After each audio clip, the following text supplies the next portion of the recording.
Photo मत बता रहा। बोलिए विष्णु भगवान की जय। अर्थ 16वां अध्याय। 16वें अध्याय में मोक्षोपाय, यानी व्यक्ति किस प्रकार से मोक्ष को प्राप्त करता है, मोक्ष प्राप्त करने के उपाय क्या हैं, और फल स्तुति का वर्णन इत्यादि की चर्चा इसमें विशेष रूप से की गई है। गरुड़ जी बोले, हे दयानिधि, हे दया सिंधु, मैंने सुना है कि अज्ञान के कारण प्राणियों का जन्म मरण लगा रहता है।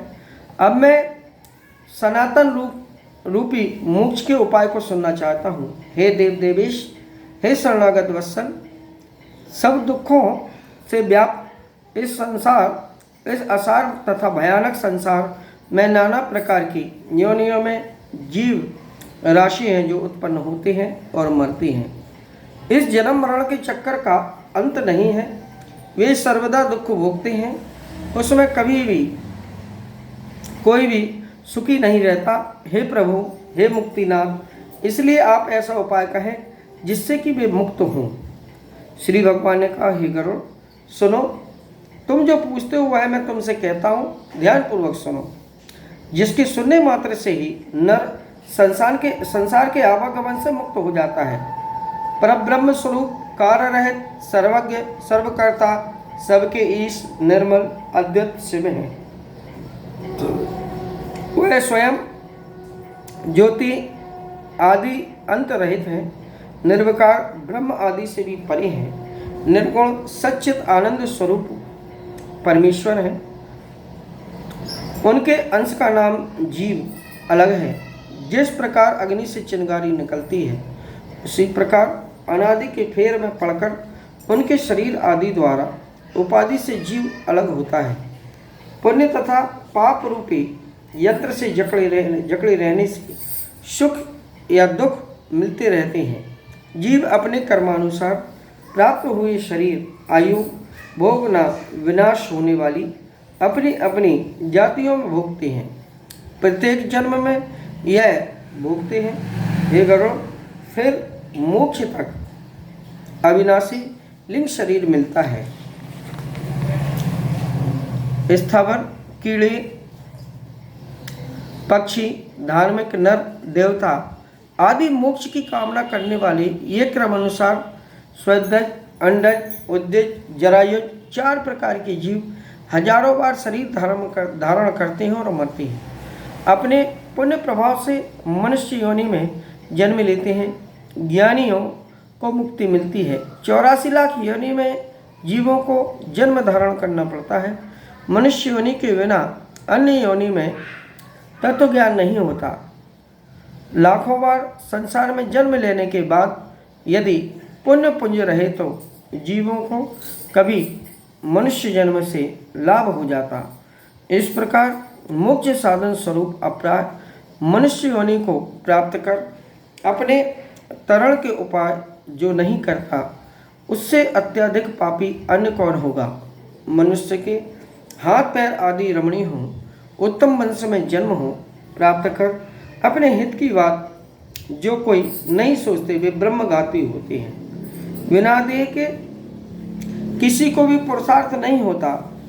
इसलिए शरीर रूपी धन की रक्षा कर, पुण्य कर्मों का साधन कर, सदा आत्मा की रक्षा करें, क्योंकि आत्मा से ही सब होता है।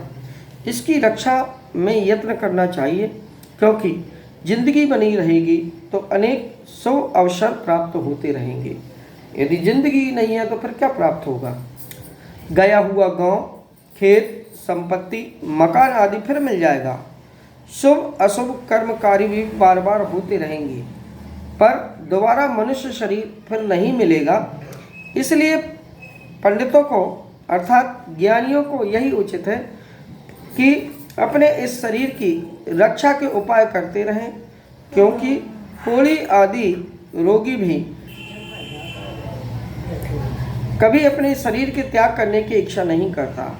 शरीर की रक्षा से धर्म, धर्म से ज्ञान, ज्ञान से ध्यान और योग होता है, जिसके द्वारा तुरंत मुक्ति हो जाती है। अहित कार्य से यदि आत्मा व अपने को न बचाया तो फिर अन्य कौन हितकारी है जो आत्मा को तार देगा। हे गरुड़, जो मनुष्य इस संसार में नरक रूपी रोग की औषधि नहीं करेंगे तो पशु आदि योनि में जाकर नरक की व्याधि की दवा क्या खाक करेंगे। वृद्ध अवस्था बाघिन के तुल्य है, आयु फूटे हुए घड़े के समान है। जिस प्रकार घड़े का पानी गिरता है उसी तरह शत्रुओं की तरह रोग आक्रमण करते हैं। इसलिए मोक्ष को देने वाली कर्म करें। जब तक दुख अपना घर नहीं करता, जब तक विपत्ति नहीं आती, जब तक इंद्रियों में विकास नहीं होता, इसके पूर्व ही कर्म का अभ्यास करें, तत्व का अभ्यास करें। घर में आग लगने पर जो कुआं खोदते हैं वे दुर्बुद्धि हैं, परम मूर्ख हैं। शरीर में बुढ़ापा आने के पहले अनेक कर्मों से संसार में बीतने वाले काल का ज्ञान नहीं होता। यह बड़े आश्चर्य की बात है। प्राणी अपने हित रूपी सुख दुख को नहीं पहचानते। कोई उत्पन्न हो रहा है, कोई मर रहा है, कोई आपत्तिग्रस्त है, कोई क्लेश को भोग रहा है। ये मोह रूपी शराब के नशे में सब मस्त हैं, फिर भी उन्हें कुछ भी भय नहीं होता। संपत्ति स्वप्नवत है, युवावस्था पुष्पवत है, आयु बिजली की तरह है। इन बातों को जानकर किसको धैर्य होता है। 100 वर्ष का जीवन ही बहुत थोड़ा है, उसमें भी आधा जीवन सोने में तथा आलस्य में व्यतीत हो जाता है। अवशिष्ट बालापन, रोग, बुढ़ापा आदि में व्यर्थ ही समाप्त हो जाता है। मोक्ष के साधन में, ब्रह्म चिंतन में, उद्योग रहित शयन कर भय स्थान में विश्वास करने के लिए वाले प्राणी हाय क्यों नहीं काल के द्वारा मारे जाएं। जल के बूंद की तरह शरीर में जीव को दबाकर अस्थिर प्रिय के श्वास में कहीं स्थिर रह सकता है। अहित करने वाले को अपना हितैषी माने, अध्रुव को अटल माने, अनर्थ में अपनी अविष्ट सिद्धि मानने वाले व्यक्ति मुक्तिदायक आत्मज्ञान नहीं जानते। ये देव माया के फंदे में अपने को फंसा हुआ देखकर भी ठोकर खाते हैं, सुनकर भी नहीं समझते, पढ़ने पर भी अज्ञान बना रहता है।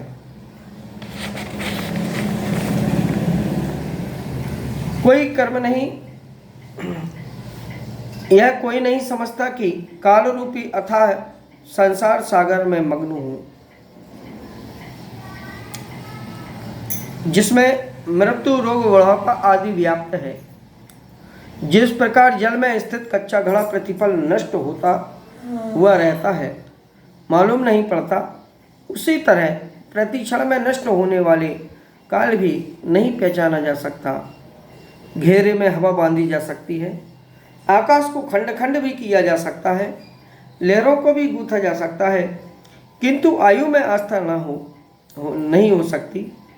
वह काल भूमि दहन कर सकता है, मेरु पर्वत को बिखेर सकता है, समुद्र के जल को सुखा सकता है। तब शरीर की क्या गणना। मेरे पुत्र, मेरी स्त्री, मेरे बांधव, मेरा धन, ऐसी बातों का प्रलाप करने वाले मनुष्य रूपी बकरे को काल रूपी भेड़िया मार गिराता है। यह काम मैं समाप्त कर चुका हूँ, यह काम अवशिष्ट है, शेष बचा हुआ है, किए गए कार्य सब व्यर्थ हो गए हैं। ऐसे इच्छा करने वाले को काल अपने फंदे में कर लेता है। जो कल करना है उसको आज करें, जो शाम को करना है उसे प्रातःकाल कर लें, क्योंकि तुमने कितना किया और कितना काम तुम्हारा बाकी है, इस बात का काल कभी इंतजार नहीं करता। मृत्यु रूपी शत्रु को अपने पर आक्रमण का वृद्धावस्था ने आकर मार्ग में बतलाया, जिसके सैनिक असाध रोग हैं, इनसे बचाने वाला ईश्वर की शरण में क्यों नहीं जाते। प्राणियों को तृष्णा रूपी सुई के टोच क्रोच विषय रूपी घी में गिरा राग द्वेष रूपी अग्नि से पका हुआ मृत्यु भोजन करती है।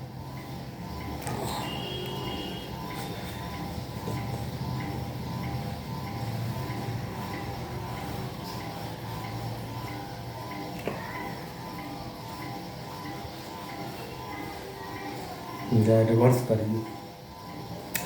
प्राणियों को तृष्णा रूपी सुई से क्रोच क्रोच विषय रूपी घी में गिरा राग देश रूपी अग्नि से पका मृत्यु भोजन करती है। यह जगत ऐसा ही है। बालक, जवान, बुढ़ा, गर्भस्थ चाहे जो भी हो, सबको मृत्यु घेर लेती है।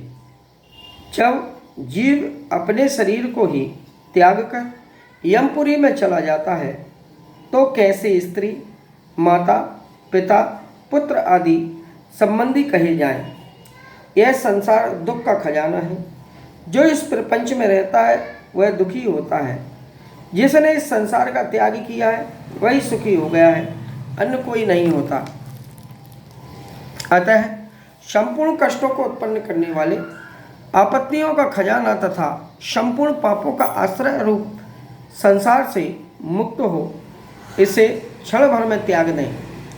लोहे तथा लकड़ी के पासों से जकड़ा हुआ मनुष्य छट सकता है, किंतु पुत्र स्त्री रूपी पास से कभी भी प्राणी की मुक्ति नहीं हो सकती। जो मनुष्य जितना प्रेम भाव संबंधियों से बढ़ाता है, उसके हृदय में उतने ही दुखी रूपी कांटे चुभते हैं। हाय विषाहार करने वाले देव की स्थिति, इंद्रिय रूप चोर संपूर्ण धन मनुष्य का लूट उसका पाश करते हैं। जिस प्रकार मांस लुब्ध मछली लोहे की कील नहीं देखती, उसी तरह आनंद लुब्ध मनुष्य यम बाधा को नहीं देखता। हे गरुड़, हित अहित को जानने वाला, सदा कुग्रस्त को मार्गगामी तथा अपना उदर भरने वाले मनुष्य नरक में जाते हैं। आहार, निंद्रा, भय, मैथुन, ये तो सभी प्राणी एक समान करते हैं, परंतु ज्ञानी मनुष्य को कहते हैं और ज्ञानहीन को पशु कहते हैं। यानी मनुष्य और पशु में एक ही चीज का अंतर है। जो ज्ञानी होगा उसको मनुष्य कहा जाएगा और जिसमें ज्ञान नहीं होता उसे पशु कहा जाएगा। प्रातःकाल का समय मलमूत्र करने में, मध्याह्न का समय खाने पीने में, रात का समय मैथुन निंद्रा में मूर्ख लोग नष्ट करते हैं। अपने शरीर, धन, स्त्री, पुत्र आदि में सब प्राणी लगे हुए हाय अज्ञान रूपी मोह में पड़कर उत्पन्न होते हैं और मरते हैं। इस कारण सदा आसक्ति में महात्याग करें। यदि सब आसक्ति न छट सके तो संत महापुरुषों के साथ संगति करें। इसके करने से संसार रूपी रोग की औषधि मिलती है। सत्संग और ज्ञान ये दो निर्मल हैं। यानी एक तो सत्संग करना चाहिए और दूसरा ज्ञान जहाँ प्राप्त हो वहाँ पर सुनना चाहिए। सत्संग और ज्ञान ये ही दो निर्मल हैं। जिस मनुष्य के पास ये दो नहीं है वह अंधा है, क्योंकि वह क्यों नहीं को रास्ते पर जाएगा। मनुष्य वर्ण और आश्रम के आचार में निरत है, इसलिए मोक्ष धर्म को नहीं जानते। दामियों के नाश होता है। भगवान कहते हैं, गरुड़ों, कोई क्रिया करने में संलग्न है, कोई व्रत करने में लगे हैं। ऐसे अज्ञानी जन छलियों की तरह विचार करते हैं। जो व्यक्ति नाम मात्र के कर्मकांड में लगे रहते हैं, यश आदि का विस्तार विधान में मंत्र उच्चारण होम करने से स्वर्ग मिलता है, ऐसी भावना रखते हैं। जो मेरी माया से मोहित हैं, वे मूर्ख दिन में एक बार भोजन व उपवास आदि नियमों के द्वारा शरीर को सुखाने से मोक्ष मिलता है, ऐसा जानते हैं। अज्ञानियों को शारीरिक दुख से क्या मुक्ति मिल सकती है? क्या वाल्मीकि के ताड़न से कभी सर्प मर सकता है? जो प्राणी मस्तिष्क पर जटा का ढेर बढ़ाकर बगल में मृग चर्म का वेश बनाते हैं, वे दाम्भिक हैं। संसार में अज्ञानी पुरुषों की तरह स्वयं ब्रह्म हैं तथा अन्य लोगों को भी ब्रह्म डालते हैं। सांसारिक सुखों में आसक्त रहने वाला मैं ब्रह्म हूँ ऐसा कहने वाले कर्म और ब्रह्म दोनों में भ्रमित ऐसे पुरुष का अंत्यज्य की तरह त्याग कर दें। जिस प्राणी के लिए ग्रह और वन एक सा है, जो संसार में लज्जाहीन है, दिगंबर वन गंधर्वों के सादृश्य भ्रमण करते हैं, वे कभी विरक्त हो सकते हैं। यह मृतिका तथा राखी लगाने से मनुष्य की मुक्ति हो जाए तो कुत्ता भी नित्य मिट्टी में लौटता है, और कुत्ता भी नित्य मिट्टी राखी में लौटने से मुक्त हो जाएगा क्या? घास पत्ता जलाहार तथा वन में रहने मात्र से मुक्ति मिले तो क्या निरंतर वनवासी तृणाहार आदि में संलग्न जल का आहार करने वाले शियार, चूहे, हिरण आदि तपस्वी हो सकते हैं? मरने के समय जो प्राणी गंगा आदि तीर पर रहते हैं उनकी मुक्ति होती है। तब गंगा के किनारे बसने वाले मेंढक, मछली आदि की गणना योगियों में होगी, क्योंकि जन्म से लेकर ये जीव मरण पर्यंत गंगा तट पर ही रहते हैं। श्री भगवान कहते हैं, गरुड़, कंकड़हारी और पृथ्वी का जल पान नहीं करने वाली वृत्तियों को मोक्ष मिलता है, तो कबूतर सदा ही कंकड़ खाते हैं। पपीहा कभी भी भूमि के जल को पान नहीं करता, तो क्या ये दोनों व्रत धारण करता माने जाएंगे? हे गरुड़, कर्म तो लोक रंजन कारक है, मोक्ष का तो साक्षात कारण तत्व ज्ञान है।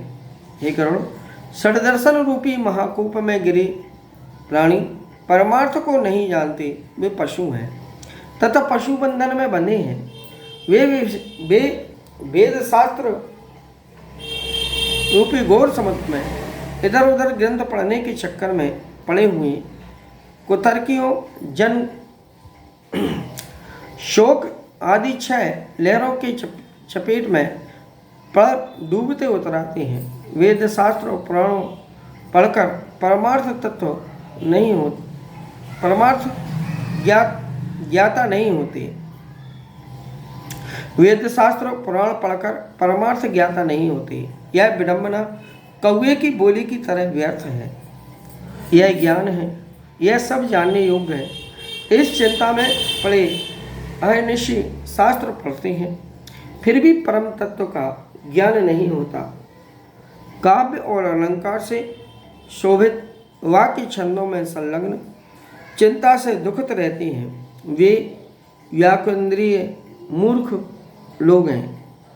अन्य प्रकार से परम तत्व ज्ञान होता है, परंतु मनुष्य शास्त्रों को पढ़कर कष्ट भोगते हैं।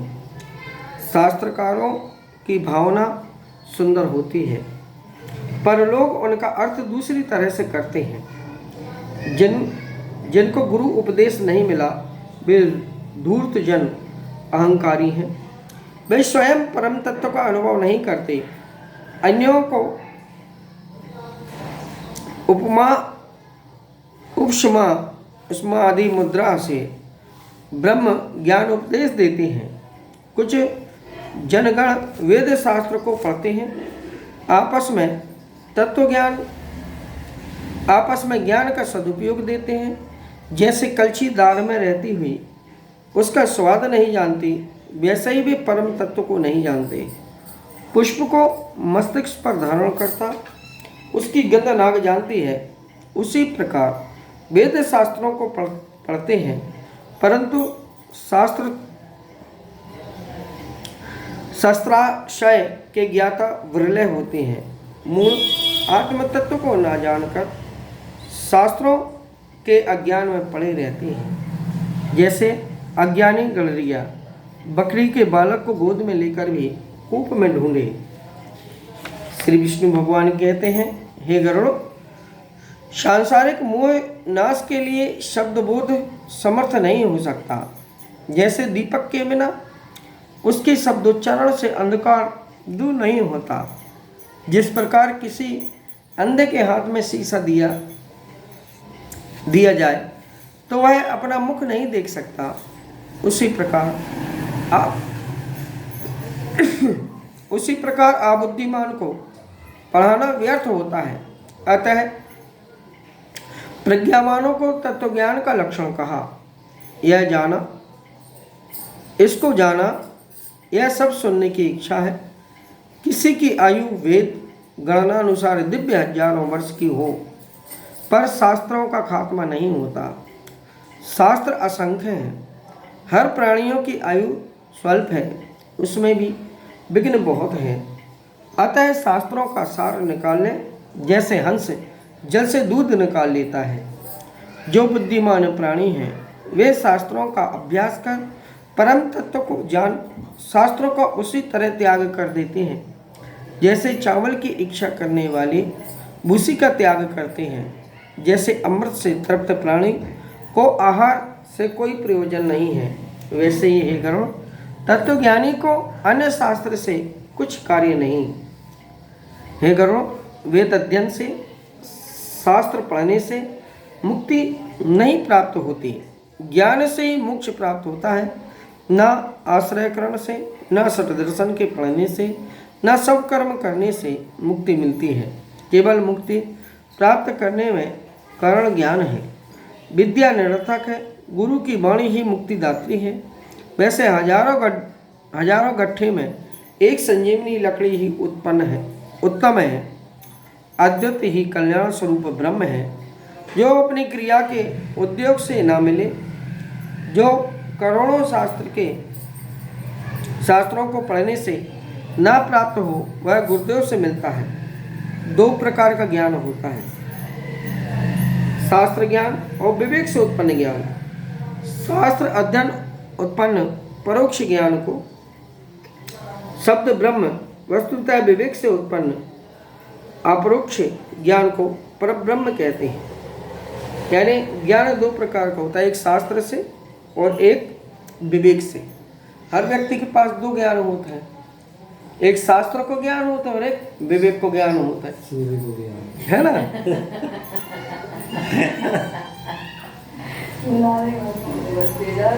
तो विवेक से जो ज्ञान उत्पन्न होता है उसको अपरोक्ष ज्ञान कहते हैं, और ज्ञान जो विवेक से उत्पन्न होता है उसको अपरोक्ष ज्ञान कहते हैं। ज्ञान को ब्रह्म ज्ञान कहते हैं, परब्रह्म ज्ञान कहते हैं। कोई अद्वैत को, कोई द्वैत का प्रतिपादन करते हैं, किंतु वे द्वैत अद्वैत से विवर्जित सम तत्व को नहीं जानते। भगवान कहते हैं, हे गरुण, यह मेरा नहीं, यह मेरा है। ये दो पद मोक्ष तथा बंधन के निमित्त है। यानी अपन ने किसी से कहा कि ये मेरा है तो उसमें हम बंधन में बंध जाते हैं, और ये मेरा नहीं है यानी हम बंधन से मुक्त हो जाते हैं। तो वही बता रहा है, यह मेरा नहीं है, यह मेरा है। ये दो पद मोक्ष तथा बंधन के निमित्त हैं। यह मेरा, इसमें जंतु बंधन में आ जाता है। यह मेरा नहीं है, इसमें मुक्त हो जाता है। वही कर्म है जिसके द्वारा बंध हो, वही विद्या है जो मुक्ति को देने वाली है। जिसके द्वारा मनुष्य बंधन में पड़ता है वह केवल परिश्रम करने वाला कर्म है, केवल शिल्प की निपुणता की तरह है। जब तक कर्म किए जाते हैं, जब तक सांसारिक वासनाएं रहती हैं, जब तक इंद्रियों का चापल्य है, तब तक तत्ववार्ता कहाँ। जब तक देहाभिमान रहता है, जब तक ममता रहती है, जब तक उद्योग में वेग रहता है, तब तक संकल्पों की श्रृंखला नहीं करते। जब तक मन स्थिर नहीं, जब तक शास्त्र का चिंतन नहीं, जब तक गुरु की कृपा नहीं, तब तक तत्व ज्ञान की कथा कहाँ। तप, व्रत, तीर्थ यात्रा, जप, होम, पूजा, वेद शास्त्र, आगम आदि की कथा जब तक तत्व ज्ञान नहीं होता तब तक चलती है। हे गरुड़, इसलिए सब प्रयत्न से चाहे किसी भी अवस्था में हो, यदि मुक्ति की इच्छा रखती हो तो सदा तत्वनिष्ठ बने। आध्यात्मिक आध्यात्मिक, अधिभौतिक, तीन तपों में से संतप्त जीव मोक्ष रूपी वृक्ष का आश्रय लेता है। उसका धर्म और ज्ञान, वे फूल स्वर्ग मोक्ष, ये दो फल हैं। इसलिए श्री गुरुमुख से ज्ञान द्वारा आत्म तत्व को जानना चाहिए, जिससे घोर संसार बंधन से जंतु मुक्त हो जाता है। सुनो, तुमको इस समय तत्व ज्ञाता का मरणांतकृत कहता हूँ, जिसके द्वारा उसको ब्रह्म निर्माण संगत मोक्ष मिलता है। अंत समय के आ जाने पर निडर हो अनासक्ति रूपी तलवार से शारीरिक सुख की वासना, स्त्री पुत्री पुत्र के प्रति ममता हटा दें। धीरशाली पुरुष घर से निकलकर पुण्य तीर्थ जल से स्नान कर पवित्र हो एकांत जगह में विधिवत कथित आसन पर बैठ जावे। अपने मन में शुद्ध त्रिव्रत पर ब्रह्मा का ओंकार का अभ्यास कर श्वास को रोककर ब्रह्म जीव मंत्र बीज स्मरण करते हुए मन का निग्रह करें। बुद्धि रूप सारथी वाले मन के द्वारा विषयों से रोक कर्म के फेरे में पड़े हुए मन को अच्छे कार्य में बुद्धि द्वारा परिवर्तन करें। परम धाम रूप ब्रह्म, परम पद रूप ब्रह्मा में हूँ, ऐसी भावना को निरुपाधि आत्मा में अपने मन द्वारा स्थापित करें। एकाक्षर ब्रह्म ओंकार का जप तथा मेरा स्मरण करते हुए अपने शरीर को जो तत्वज्ञानी त्यागते हैं, उनको उत्तम गति मिलती है। जहाँ ज्ञान वैराग्य से वर्जित दाम्भिक जन नहीं होते या नहीं जाते, वहाँ सुधी जनों का उत्तम गति मिलती है। मैं इस संबंध में तुमको कहता हूँ, जो मान तथा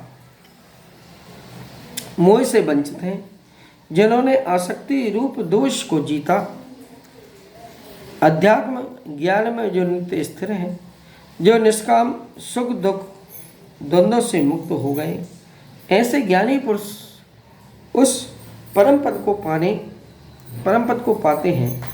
ज्ञान कुंड में सत्व रूप जल भर राग द्वेष मल को दूर कर जो मानस तीर्थ में स्नान करता है, उसको मोक्ष मिलता है। वीतरागी हो जो अनन्य भाव से मुझे बसता है, उस पूर्ण प्रवज्य प्रसन्नात्मा को मोक्ष मिलता है। जो घर छोड़कर मरने के लिए उत्सुक हो तीर्थ में निवास करता है, मुक्ति क्षेत्रों में जो मरता है, उसको मोक्ष मिलता है। अयोध्या, मथुरा, माया, काशी, कांची, अवंतिका, द्वारिका, ये 7 पुरियां मोक्ष को देने वाली हैं। हे गरुड़, इस प्रकार ज्ञान वैराग्य सहित सनातन मोक्ष को कहें, जिसको सुन मोक्ष मिलता है।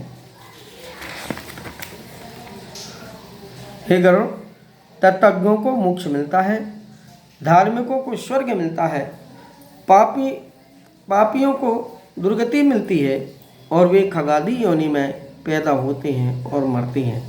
हे गरुड़, इस प्रकार सब शास्त्रों का सारांश 16 अध्याय में मैंने तुमसे निरूपण किया है। अब क्या तुम सुनने की इच्छा करते हो? श्री शिव जी बोले, हे राजन, भगवान के मुख से यह सुनकर गरुड़ उनको बारंबार नमस्कार कर हाथ जोड़कर बोले, हे भगवान, हे देवादेव, हे माधव, हे भक्तवत्सल, हे दीनानाथ, हे प्रभु, आपने अमृत वचन सुनाकर भव सागर से उद्धार किया। मेरा संदेह दूर हो गया, मैं कृतकृत्य भी हो गया, इसमें संशय नहीं है। ऐसा कह गरुड़ चुपचाप हो गए और चुपचाप स्थिर हो ध्यान अवस्थित हो गए। जिनके स्मरण से दुर्गति दूर हो जाती है और पूजन योग से सद्गति देते हैं, जो अपने निज भक्तों को मुक्ति देते हैं, वह हरि भगवान मुझे भवसागर से बचावे। इति श्री गरुड़ पुराणे सरोजद्वारे भगवत गरुड़ संवादो मोक्ष धर्म निरूपणम नाम षोडशोध्याय संपूर्ण। बोलिए श्री विष्णु भगवान की जय।